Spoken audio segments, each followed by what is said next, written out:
What's going on, party people? This random topic video is about the times that I asked God for help. It's been a bunch of different times in my life that I didn't know what to do. I didn't know where to look, how to act, how to move. And, when people usually get in that position, they get real religious. They start looking up to God, and, when they feel like they have no other place to turn, and they start asking for help. And I've done this, like I said, a bunch of times in my life.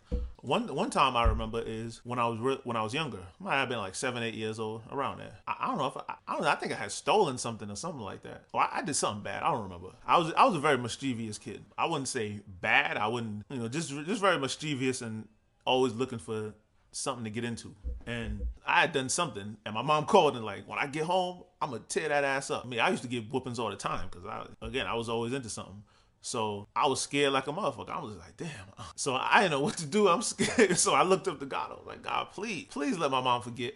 Please don't let me take this beating. And I looked up, I prayed. I said, I'll be good from this point on, please. My mom got home that day, and I was in the bathroom trying to hide. And I'm in there, and I guess she must have just forgot or something like that. But never got the beating. She never, even when she did finally see me, didn't say anything about it. Seemingly, like I said, she forgot. So I credit that to God. Anytime she's ever said she was going to beat me, trust me, she did it. But this one, and I only did it once, by the way. It's not like every time I was getting, and I got a lot, like I said, I got a lot of beatings. So I only remember asking once. And the one time I asked, my wish was granted. That was crazy. There was another time where, again, I used to get into so much shit. I used to, sometimes I would take like different household chemicals, mix them together, and act like I was conducting like science experiments. I used to watch like Bill Nye the Science Guy. I would always be interested in these guys putting all these chemicals into different things and saying shit blow up. So I would kind of do that with the household chemicals, which was real dangerous. But I remember one day, my mom calls me upstairs. She got my sister there, and she's in the bathroom. Somebody had took her Noxzema, took like a whole chunk out of it, and was just like messing around with it, doing some bullshit. Now, even though I was the one who constantly was, messing around with the chemicals and shit, doing experiments, this time I was innocent. I hadn't done anything that whole day. I've been watching TV the whole day, minding my own business. So she came up there. She goes, I'm like, nah, I didn't do anything. And all of a sudden, just out of nowhere, my sister goes, oh, he's lying. He's the one always doing all those experiments. And I'm just like, the fuck? Like, what the, what kind of shit is that? Like, how could you say something like that? Because let's say I knew that she had did it. I'm not going to jump out the window and be like, well, I'm not the one who did it. You better look at this person. She's the one who always doing such and such. I wasn't built that way. I was raised on the whole don't snitch culture. So snitching on somebody is just, you don't do no shit like that. Even if you know information, you withhold it. You know what I'm saying? That's just the way we came up in the hood. So when she said that, I'm looking at her like, what the fuck? What kind of shit is that? And I knew I didn't do anything. And then my mom, she don't know who to believe, because at the same time, I wasn't a liar like that. Yeah, I might be lying about that. But I honestly didn't do it this time. And I don't know, when she said that, something was a little weird about that. I'm like, how you gonna just say something like that? If you didn't see me do it, why would you say that? All you have to say is, hey, I didn't do anything. I didn't touch it.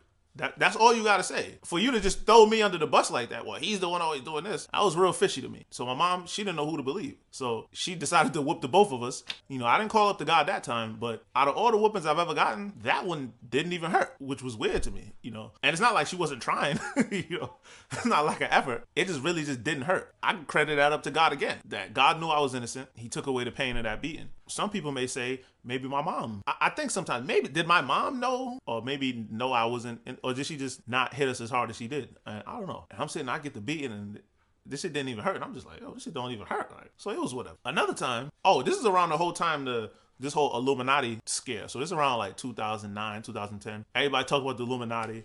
Jay-Z messing around in his videos. He's putting all these images in his videos, and everybody's like, oh shit. And I remember me and my friends, that shit scared the shit out of us. The idea of people selling their souls and all that. And we're just like, oh shit, I can't be fucking with this type of shit. So we all ran to the church. Not physically, but we started going to church again. And I remember just praying up to God. I was like, God, and I used to sell weed at the time. So I remember praying up to God. I'm like, man, God, I don't want to be a part of this whole Illuminati shit.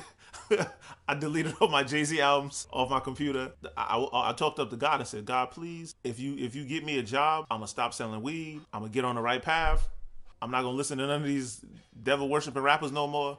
So I took my scale, I took my baggies, I took my bud, put it in a plastic bag, throw it in the trash. And shortly after that, I get a call from Kmart and I get a job, you know, so now I'm back in business. But being the ungrateful human being that I am, I'm sitting there, I'm like, well, was that God? I had a lot of doubt in my mind. I'm like, was that God, or was that just, am I bugging right now? Am I letting my imagination run wild? So I actually went in the garbage. You know, I still said, you know what? I'm not going to sell weed no more because I do have a job now. There's some weed in here that needs to be smoked. So I went in the garbage, took the weed out the bag, and smoked the rest of that weed. And by the way, this is after I did all like the drug testing and all that. So my motherfucking dumbass, I went and did that. And I think I read somewhere in the Bible that, you know, if you promise God something and you go back on that promise, you're going to be forever cursed. I don't know how I feel about that. I feel like, was I cursed? Do I have some bad karma coming for me at a point in life? I don't know. I know that every time I've asked God for something, he's given it to me. You know, I'm not one of those people that's constantly asking God. I ask, I get it. Thank you. And like most humans, I go back to being a fuckboy and just do things that show how ungrateful I really am, you know, or as humans, we really are. Because that's how people are. They get in their times of need. They ask God for help. They see their way through the situation. Then they go right back to the old stuff that they was doing. I mean, I think we all cursed, you know, in all honesty, with the things that we have to deal with on this planet. That's our punishment for living the lives that we lead. You know, that's just my personal opinion. As I always say, just my thoughts, ladies and gentlemen. Peace.